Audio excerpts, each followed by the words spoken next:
বাঁচার শহরে বেঁচে নেই আমরা, রাতের আধারে না বলা কান্না। শুনতে পাও কি তোমরা আদালতের অন্ধ বিশ্বকন্যা? সারা জীবন সংকোচে থাকা সেই কুসুমিত অরণ্য জাগিবে আজি বিশ্ব মাঝে, করবে রাবণ কি অগ্নিদগ্ধ। আমি তিলোত্তমা, আমি অভয়া, হ্যাঁ এখন আমার এটাই পরিচয়। পুরনো নামে এখন আর আমায় কেউ চেনে না।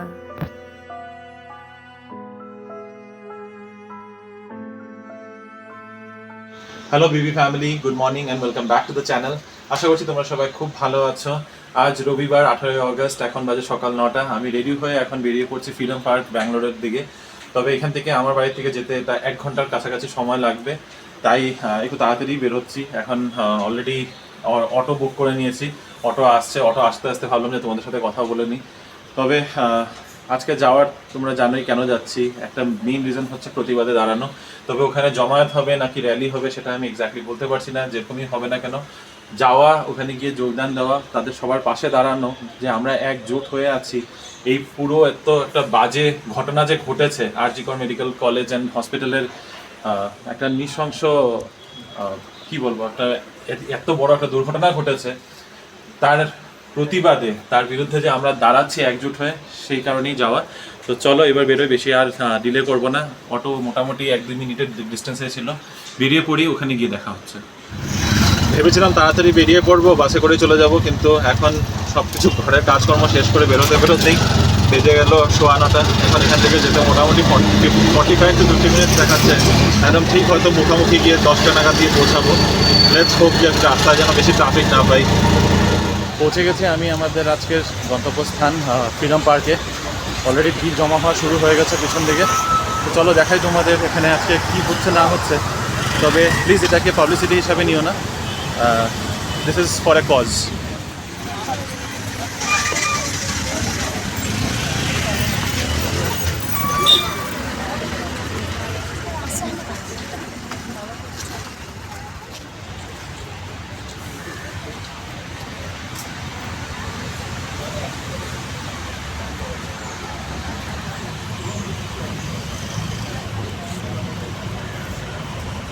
আপনার নাম?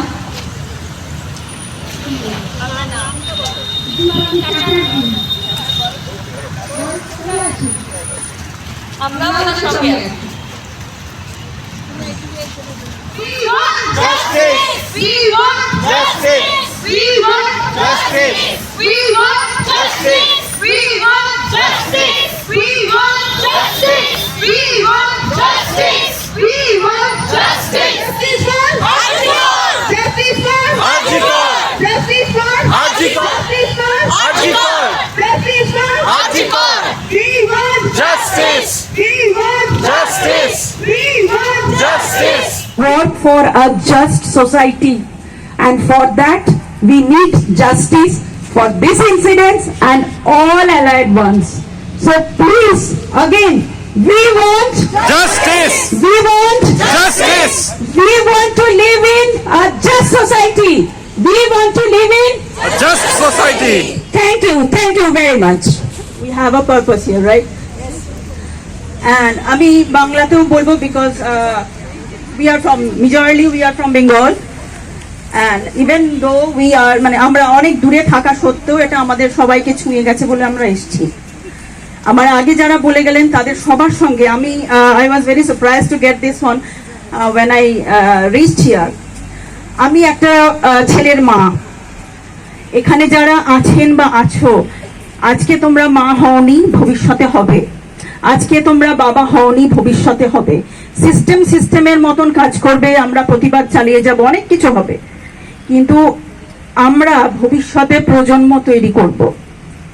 আমাদের ঘর থেকে শুরু করতে হবে, ঘর থেকে শুরু করতে হবে।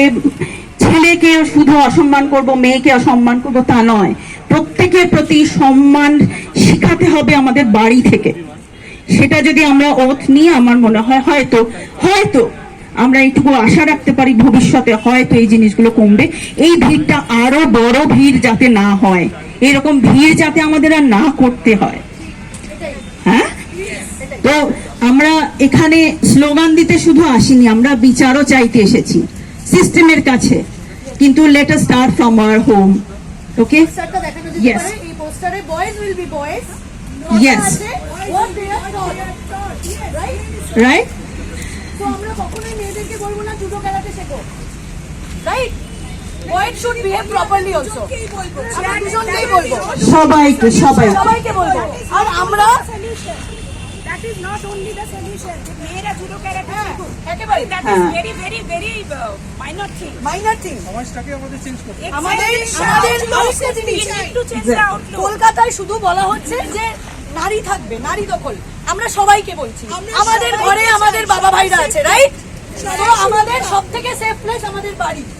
আমরা জানি ইন্ডিয়াতে সবার আগে সবার প্রথম একটি মেয়ে তার ফ্যামিলি দ্বারা নিগৃহীত হয়। এখানে অনেকে আছে যাদের আমি কারোর নাম আঙুল কাউকে তুলতে চাইছি না, তারা নিজে জানে প্রত্যেকটি মেয়ে সবার প্রথম তার ফ্যামিলি দ্বারা নিগৃহীত হয়। ঠিক আছে? তো সুতরাং আমরা যখন ছেলে মেয়েকে শেখাবো হাউ টু ড্রেস, আমরা এটাও বলি মেয়েরা কিভাবে ড্রেস পরবে। মেয়েরা ড্রেস পরবে, তার উপর রেপ কখনো নির্ধারিত হতে পারে না। ঠিক আছে? তো এগুলো অনেক বিগ ইস্যু। আজকে একদিনের প্রতিবাদে এগুলো চলে যাওয়ার নয়, আজকে থেকে প্রতিবাদ শুরু হোক। আজকে থেকে জীবনে সারা জীবন আমরা চলবো বয়ে নিয়ে। প্রতিটা প্রতিবাদের জন্য ফ্রিডম পার্কেরও দরকার হয় না, আমরা যে যার মতো করে নিজের প্রতিবাদ সামনে রাখতে পারি। আমি কোথায় একটা কোট করব, যে শিশু ভূমিষ্ঠ হলো আজ রাত্রে সে পেয়েছে ছাড়পত্র এক। অনেকদিন আগে, অনেক যুগ আগে, one of the Bengali poets said, the little child born tonight got a passport, a permission for living free, permission for growing free, permission for using all that is provided by the nature. কিন্তু আজকে আমাদের সমাজ, আমাদের সংস্কৃতি, আমাদের পরিবেশ কি সেই গ্যারান্টিটা দিতে পারছে? আর is the child that is born tonight is getting that kind of a permission, or the permission is being sought? আমাদের অভয়া যেভাবে নির্যাতিত হয়েছে, আমাদের অভয়া যেভাবে মৃত্যুকে বরণ করে নিয়েছে অকল্পনীয় এক অত্যাচারের পরে, আমরা সবাই এখানে একত্রিত হয়েছি তার বিরুদ্ধে প্রোটেস্ট জানাতে। The common people who are not having any kind of political affiliation will work together with shoulder, shoulder rubbing with shoulder, and we demand change in the system. Let not some of the people who have been elected by us create and hand over and down to us what we call as a system today. No, we will not accept this any longer. Let this message be spread not only in Bengal, not only in the country, but across the world. We want justice for Dr. Didi. You say we want We want, Dr. Didi. we want, we want, প্রিয় ফুল খেলবার দিন নয় অদ্য, ধ্বংসর মুখোমুখি আমরা। ব্যাঙ্গালোর পাশে আছে, ব্যাঙ্গালোর সাথে আছে, কলকাতা রাজ্যিকরের আওয়াজ কিন্তু ব্যাঙ্গালোরে এসেও পৌঁছেছে। আর তার জন্যই এখানে অনেকে রয়েছেন যারা হয়তো এরকম সমাবেত হয়েছেন প্রথমবার, এরকম জমায়েতে এসছেন প্রথমবার, এই রবিবারের একটা সুন্দর বাঙালির সকাল থেকে ছেড়ে এখানে এসছেন। আমরা প্রত্যাশা রাখি আমরা জোর আওয়াজ তুলবো, এ যেন শেষ সমাবেত হই, এরকম রোববারের সকাল যেন আর কোনোদিন আমাদের জীবনে না আসে। এটাই হচ্ছে আমাদের প্রতিবাদ। আর আমি রিকোয়েস্ট করবো আপনাদের সকলকে একবার আমার সাথে গলা মেলাবেন। সাথে আছে ব্যাঙ্গালোর, বিচার চাই, বিচার বিচার বিচার চাই। ব্যাঙ্গালোর সাথে আছে বিচার বিচার বিচার চাই। ব্যাঙ্গালোর সাথে আছে বিচার বিচার বিচার চাই। শোনো শোনো শোনো কলকাতা, ব্যাঙ্গালোর পাশে আছে, শোনো শোনো শোনো কলকাতা, ব্যাঙ্গালোর পাশে আছে, শোনো শোনো শোনো কলকাতা। ব্যাঙ্গালোর পাশে আছে। সবার সুরক্ষা চাই, সবার জন্য সুরক্ষা চাই, সবার সুরক্ষা চাই। Sisters of Bangalore are with you girls, women all over India. We do not want such cases to be repeated ever again. So the people who have done this to our sister from Calcutta, strict punishment should be given to them. And this is not an issue just limited to one state, one city. The atrocities happen across the country, across the world. And it is us women who are mothers, daughters, who have sisters and brothers. What kind of mother brings up a child who is meting out such cruelty to another human being, to a woman, to a girl?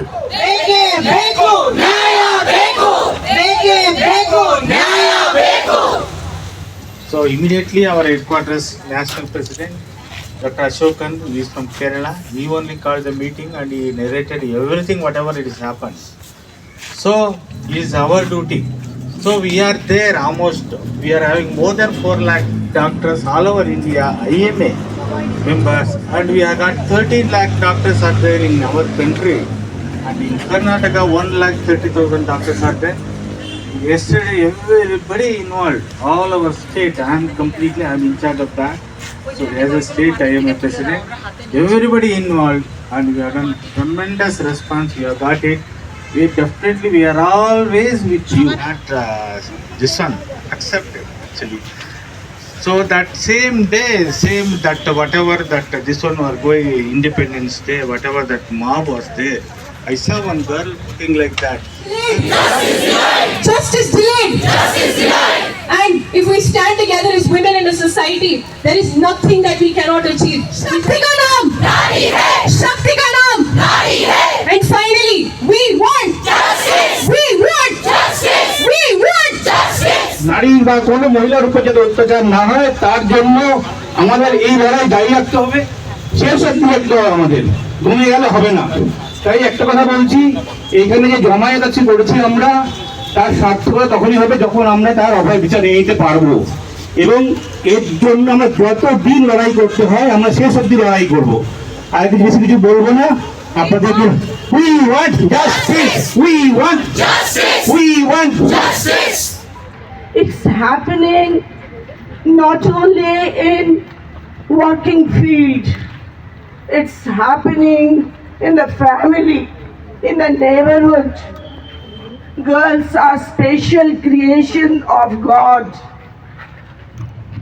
They are soft. They cannot speak up all the time. I'm a victim of my neighborhood. I couldn't speak about it to anybody, not even to my mother. It has happened to a doctor in daylight, I should say. That's why all over the world, not only in India, it's happening. All of you are gathering and protesting.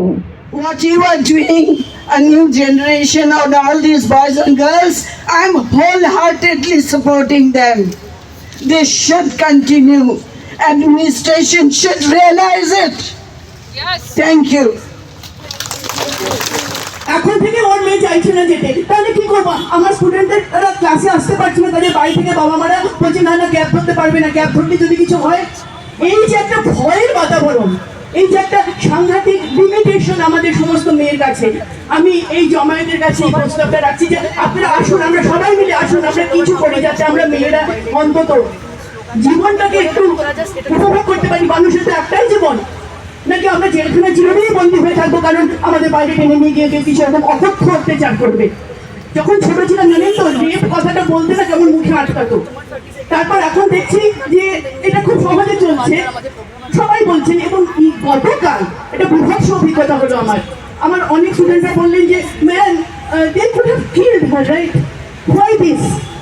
আর আরেকজন বয়স্ক মহিলা বললেন আচ্ছা rape করেই তো ছেড়ে দিতে পারতো।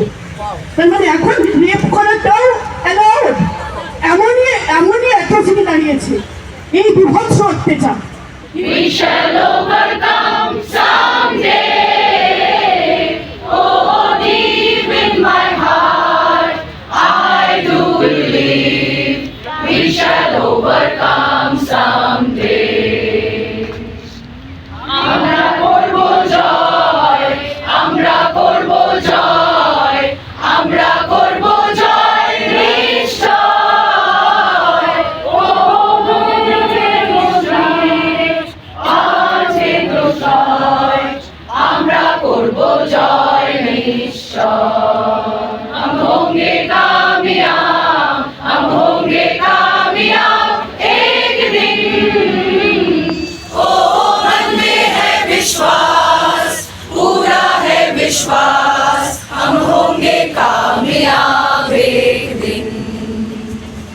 প্রতি সহিংসতা, নারীর প্রতি সহিংসতা, নারীর প্রতি সহিংসতা, মেয়েদের সম্মান, মেয়েদের সম্মান, মেয়েদের সম্মান। 11:30 বাজে আর এখনো পিছন দিকে ক্রাউড দেখতেই পাচ্ছ, প্রচণ্ড ক্রাউড রয়েছে, প্রোটেস্ট এখনো চলেই যাচ্ছে আর এই প্রতিবাদ চলবে। এই ক্রাউড হয়তো ডিসপার্স হয়ে যাবে, এখানেই জমায়েত হবে না, কিন্তু এই প্রতিবাদ চলতেই থাকবে আর এই প্রতিবাদ চালিয়ে যাওয়ার দায়িত্বটা সেই সবার আমাদের। কারণ এখন সবার আমাদের সোশ্যাল মিডিয়ার অ্যাক্সেস রয়েছে। এই প্রতিবাদকে যে এখানে এক জায়গায় জমা হয়ে জড়ো হয়ে প্রতিবাদ করতে হবে তার কোনো মানে নেই। এই প্রতিবাদ আমরা সোশ্যাল মিডিয়ার থ্রুতেও করতে পারি। আর আজকে যে এই যে জমায়েতটা হয়েছে এটাও কিন্তু সোশ্যাল মিডিয়ার থ্রুতেই ইনফরমেশন পাস করে হয়েছে। এখানে আমি কাউকে চিনি না, এখানে একটা লোকের সাথেও আমার জানা পরিচিত নেই, কিন্তু আমি এসেছি সাপোর্ট করার জন্য যেন। আর এখানে যে একটা কথা বারে বারে বলা হচ্ছে, সবার জন্য সবার সম্মান চাই, শুধু মেয়েদের সম্মানের কথা রক্ষা করার কথা নয়, সবার সম্মান চাই।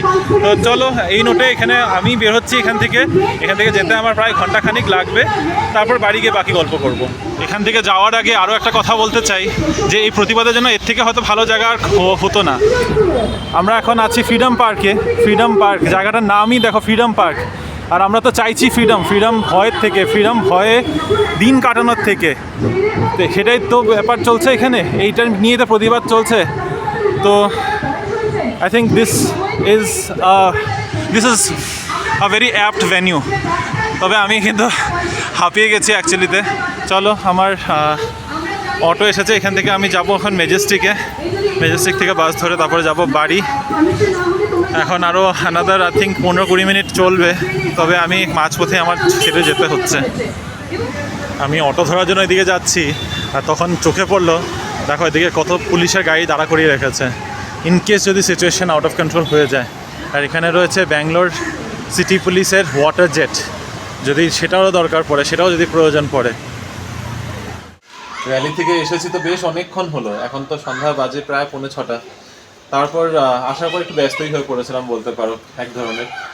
শরীরটাও ভালো লাগছিল না, এতক্ষণ রোদে দাঁড়িয়েছিলাম। আর সকাল থেকেই না আজকে একটু গলাটা কেমন ব্যথা করছে, নাকটা কেমন জ্বালা করছিল। তারপর এতক্ষণ রোদের থেকে যখন ফিরছি তখন সমানে দেখছি আমার নাক দিয়ে জল বেয়ে পড়ছিল। বাড়িতে আসলাম, বাড়িতে এসে রান্নাবান্না করে কোনো রকম খাওয়া দাওয়া করে ভাবলাম একটু রেস্ট নেই, ঘুম দিলাম। ঘুমের থেকে উঠে গিয়ে এত গরম লাগছিল, গিয়ে আবার স্নান করলাম। স্নান করে এসে এখন মনে হচ্ছে একটু অনেকটা ফ্রেশ লাগছে, কিন্তু ওই যে নাকটা খুব জ্বালা করছে। যাই হোক, এই তো ছিল আজকের পুরো দিনটা। তখন আর আসার পরে আর তোমাদের সাথে এরকম করে কথা হয়নি। তারপরে ডিসাইড করলাম যে না, আজকের এই ব্লগটাকে এক্সক্লুসিভলি শুধু এই ঘটনা নিয়ে আলোচনার জন্যই রাখি, এটার মধ্যে আর অন্য কিছু দেখাবো না। ওখানে রিনি কীভাবে দিন কাটাচ্ছে না কাটাচ্ছে এটা সেই কালকের ব্লগে তোমরা দেখতে পারবে। কালকের ব্লগটার সাথে আমি এটাকে অ্যাড করে দেবো। তবে আজকে সেই র্যালিতে গিয়ে অনেকজনের সাথেই কথা হলো, অনেকজনের কথা শুনলাম, অনেকজনের বক্তব্য অনেকটা সবার সামনে রেখেছে, শুনেছি। কিছুতে আমি কিছু আমি স্বীকার করি, কিছু আমি মত দিই, আর কিছুতে আমাদের মত হয়তো মিলে না। কিন্তু সেটা তো মতের ভেদাভেদ বা মত মিল অমিলের জায়গা ছিল না। সেখানে আমরা সবাই গিয়েছিলাম বিচার চাইতে। কিন্তু ব্যাপারটা হচ্ছে বিচার আমরা কার থেকে চাইছি, বিচারটা চাইছি কার থেকে? সবাই আমরা বলছিলাম যে উই ওয়ান্ট জাস্টিস, কিন্তু কে দেবে জাস্টিসটা?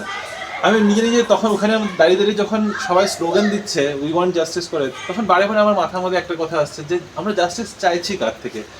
সেটার জন্য প্রথমে দুটো জিনিস আমাদের বুঝে নিতে হবে। এক হচ্ছে আমরা কাকে দোষী মনে করছি। এখানে যারা এই ঘটনাটা ঘটিয়েছে তারা তো অবভিয়াসলি দোষী। এত জঘন্য ঘটনাটা যারা ঘটাতে পেরেছে, যাদের সাহস হয়েছে এই ঘটনাটা ঘটানোর মতো, তারা তো দোষী রয়েছে। তার সাথে আর আমরা কাদেরকে দোষীর কাকে আমরা কোর্টে টেনে নিয়ে যেতে চাই? কারা কারা দোষী আমরা মানি? শুধু যারা এই ঘটনাটা ঘটিয়েছে তারা, না যারা এই ঘটনার পিছনে যে লোকজন আছে তাদেরকে সায় দিচ্ছে, তাদেরকে লুকিয়ে রাখার চেষ্টা করছে, তাদেরকেও সেই প্রশাসন বলো বা কলকাতা পুলিশ বলো, কে আর কাদেরকে আমরা এই একই ক্যাটাগরির মধ্যে রাখার একই ক্যাটাগরিতে গুনছি, সেটা ভীষণ ইম্পর্টেন্ট। আর যদি সেটার মধ্যে আমরা প্রশাসনকে, কলকাতা পুলিশকে আমরা যদি দোষী মনে করি, তাহলে আমরা বিচার চাইছি কার থেকে? কারণ এই দায়িত্বটা তো ছিল পুলিশেরই, এই দায়িত্বটা তো ছিল সরকারের, যে হ্যাঁ রাজ্যের সব মানুষের সুরক্ষা করার তো দায়িত্ব থাকে নাকি নাকি আমি বেশি বেশি ভাবছি? এনিওয়ে, এখানে অনেক রকমের অনেক রকমের বক্তব্য রেখেছে। ইনফ্যাক্ট সোশ্যাল মিডিয়াতে অনেকে অনেক বক্তব্য রাখছে। ওই বললাম না, কিছু মতের মিল রয়েছে, কিছু মতের অমিল রয়েছে, কিন্তু সেটা নিয়ে একটু কথা বলতে চাই তোমাদের সাথে। ভিতরে গিয়ে ভালো করে বসে কথা বলছি, এইভাবে হাতে ফোন ধরে কথা বলা যাচ্ছে না। তো যে কথাটা বলছিলাম, যে দোষী কারা, রাজ্য সরকার, রাজ্যের পুলিশ, নাকি কেউই দোষী নেই এটার পিছনে? কারণ এখন যেরকম বোঝা যাচ্ছে ওই একটা মানুষেরই দোষ, যে যাকে ওখানের মধ্যে পাওয়া গেছে, এখনো সেটাও তদন্ত চলেই যাচ্ছে। আসলে কি হয়েছে না হয়েছে, পুলিশ কাকে গ্রেপ্তার করেছে, কি করেছে, সেটাও কোনো একজ্যাক্ট খবর পাওয়া যাচ্ছে না। পুলিশ তো বাদই দাও, এখন তো কেস চলে গেছে সিবিআই এর হাতে। তবে এই যে আমরা অনেক কথা বলছি, শাস্তি দেওয়ার কথা বলছি, কড়া শাস্তি দিতে হবে, ফাঁসি দিতে হবে, আইন বদলাতে হবে, অনেক কিছুই তো বদলাতে হবে, সত্যি তো বদলাতেই হবে। আইন বদলাতে হবে, কেউ বলছে সরকার বদলাতে হবে, সত্যি অনেক কিছুই বদলাতে হবে। কিন্তু এই সব কিছু বদলানোর মধ্যে একটা বড় জিনিস যেটা বদলাতে হবে, সেটা হচ্ছে আমাদের নিজেদের চিন্তাধারা বদলাতে হবে।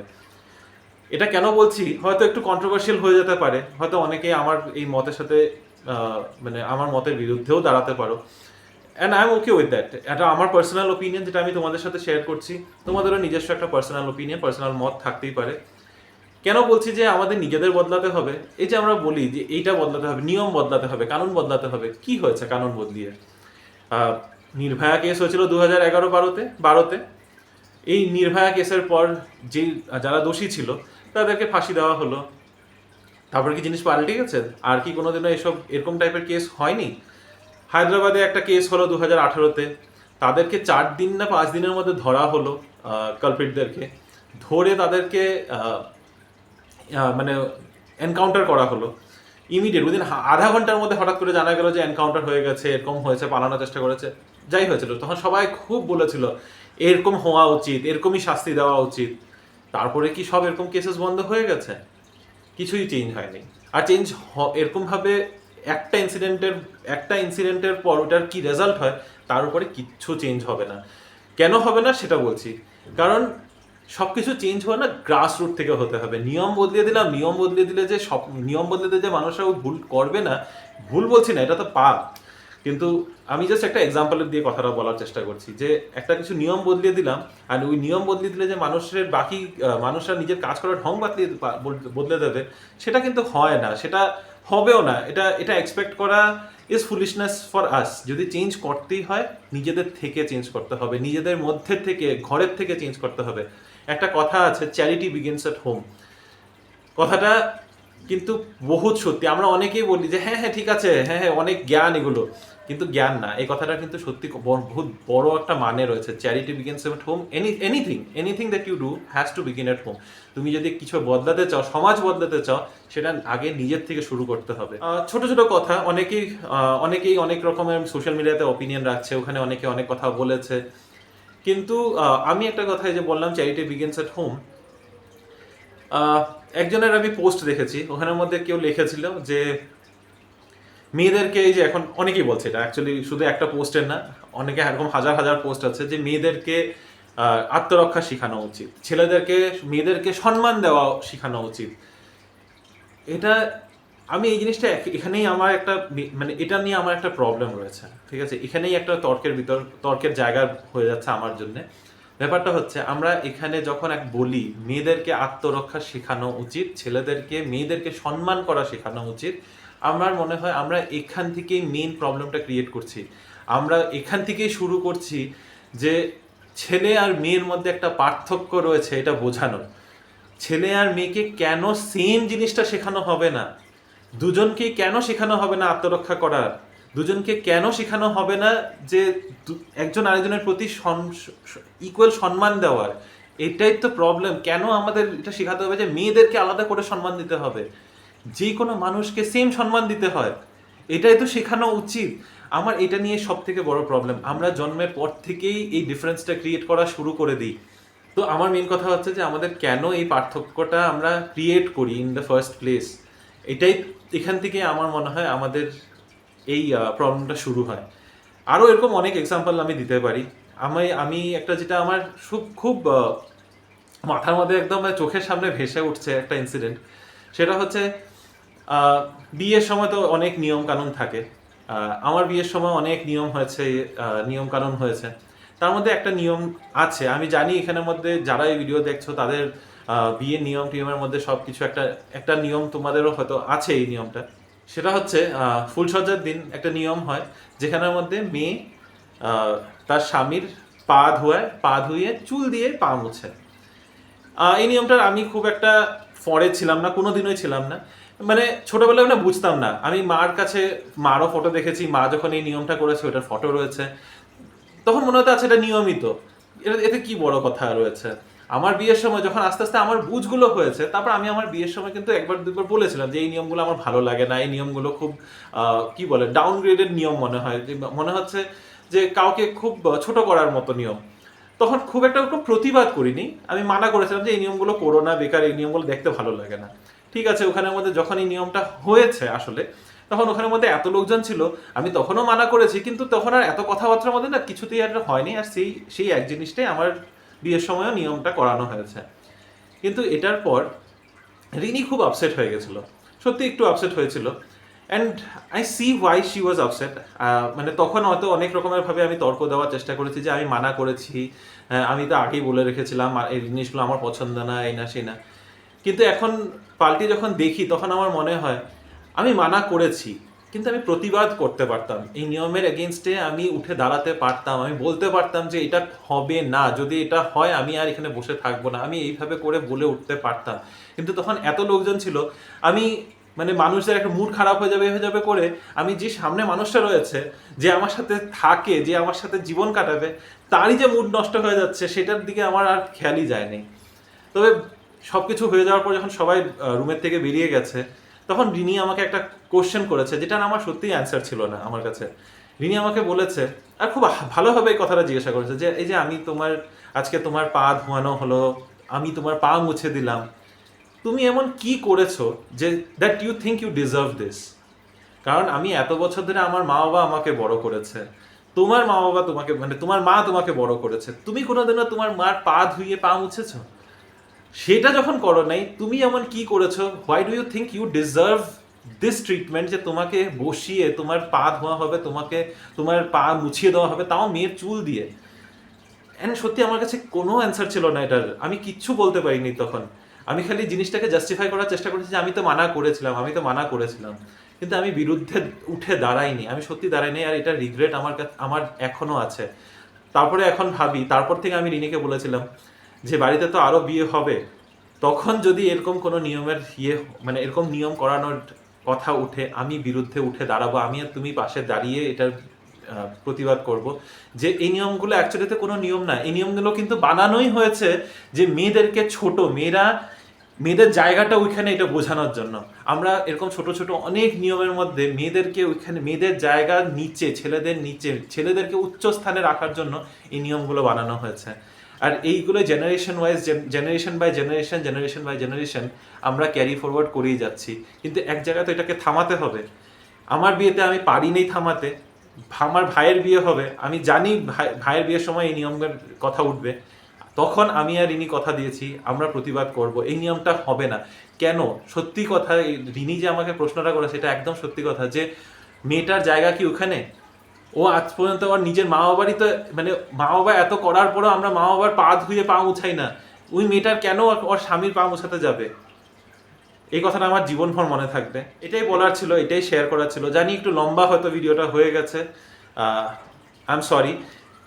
বাস এটুকুই বলবো যে এরকম ছোট ছোট ইনসিডেন্ট আমাদের whole throughout the life, এরকম ছোট ছোট ইনসিডেন্ট স্ক্যাটার্ড রয়েছে, যেগুলোতে আমরা বুঝিয়ে দেওয়ার চেষ্টা করি যে মেয়ে আর ছেলের মধ্যে পার্থক্যটা কিন্তু বুঝিয়ে রাখা হচ্ছে।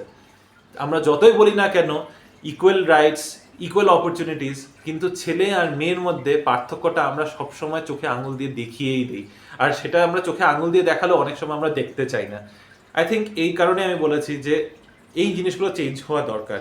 এখান থেকে ছোট ছোট চেঞ্জেস থেকেই পরে বড় চেঞ্জ আসবে। আর এই মেন্টালিটিটা যখন চেঞ্জ হবে যে হ্যাঁ আমরা সমান, আমরা একই ইয়েতে, আমরা এক লেভেলে রয়েছি, আমাদের কেউ ছোট কেউ বড় না, মেয়ের জায়গা পায়ের এখানে না, আমরা কাঁধে কাঁধ মিলিয়ে চলছি, তখনই কিন্তু আস্তে আস্তে এই জিনিসটা, এই মেন্টালিটিটাই চেঞ্জ হয়ে যাবে যে না, আমরা মেয়ের উপরে কোনো রকমের নির্যাতন করতে পারবো না, এটাই তখন মাথায় আসবে। যে ইন শর্ট যদি বলতে চাই, ছেলে আর মেয়েকে আলাদা আলাদা দেখাটা যখন আমরা বন্ধ করব, তখনই দেখবে জিনিসগুলো আস্তে আস্তে হয়তো ইমপ্রুভ হওয়া শুরু হবে। এনিওয়ে, তো আজকের এই পর্বটাকে এখানেই শেষ করছি। হয়তো একটু বেশি জ্ঞান দিয়ে ফেললাম, একটু বেশি সিরিয়াস কথা বলে ফেললাম, কিন্তু এগুলো বলার ছিল, আমার মনের মধ্যে ছিল কথাগুলো, ভাবলাম তোমাদের সাথে শেয়ার করি, তাই শেয়ার করলাম। আজকের এই পর্বটা কি বলবো, ভালো লেগে থাকলে শেয়ার করো, না বলবো না, কারণ আমি জানি এই পর্বটা ভালো লাগার মতো পর্ব না। তাও বলছি, যদি আমাদের ভিডিওসগুলো, এই ভিডিও বাদেও যদি আমাদের ভিডিও কিছু তোমাদের ভালো লেগে থাকে, please do like, comment and share and subscribe to our channel Bengaluru Bengalese. আজকের জন্য নিচ্ছি বিদায়, দেখা হবে একটা কাল নতুন দিন নতুন ব্লগ নিয়ে। ভালো থেকো, সুস্থ থেকো, বাই বাই।